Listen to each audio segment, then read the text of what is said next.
top story at 10, COVID-19 already changed one Idaho election, and it could have a pretty big impact on another. President Trump today floating the idea of delaying the November election, tweeting that he believes mail-in ballots are too susceptible to fraud.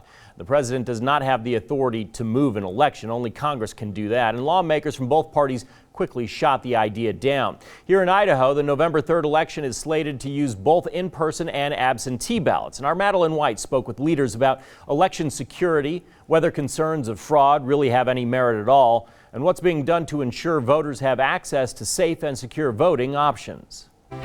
All 4 members of Idaho's congressional delegation tell us they do not believe the election date will be pushed back, but this Trump tweet did draw varying reactions from them, most notably nods of agreement on the potential for fraud risk from 2 of them. Congressman Russ Fulcher saying, quote, "A universal mail-in voting system would greatly increase chances for fraud and inaccuracy in our elections. This issue underscores why it is important to maintain locally administered elections," end quote. And Congressman Mike Simpson saying, quote, "I understand concerns about increased voter fraud. In-person voting is one of the cornerstones in our democracy," end quote. So I asked the officials who run the elections in Idaho for their thoughts, and they said there's an important distinction to make. When you're talking about vote by mail, that's a 100% by mail process.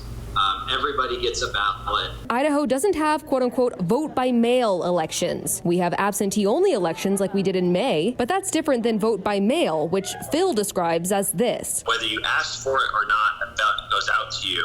There are some fears that in those situations, people can take advantage of that opportunity, knowing that ballots are going to show up and try to interfere with the election that way. Whether that actually happens, I'm not so confident. Chad says when it comes to fraud, Idahoans have nothing to worry about if they vote by absentee ballot in this November election. Idaho does not vote by mail. We vote by absentee.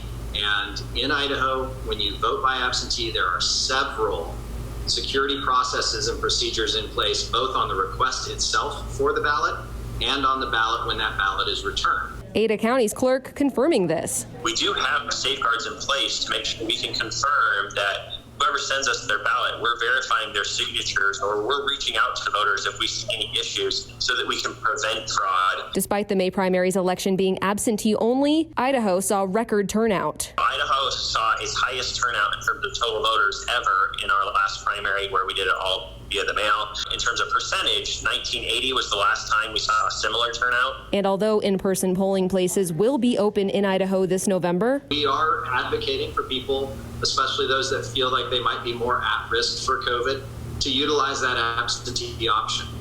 Coming up next week on Idaho News 6, we're going to continue to dive into the must-know details regarding public safety and election integrity of Idaho's November vote, which at this point is only about a few months away. Madeline White, Idaho News 6.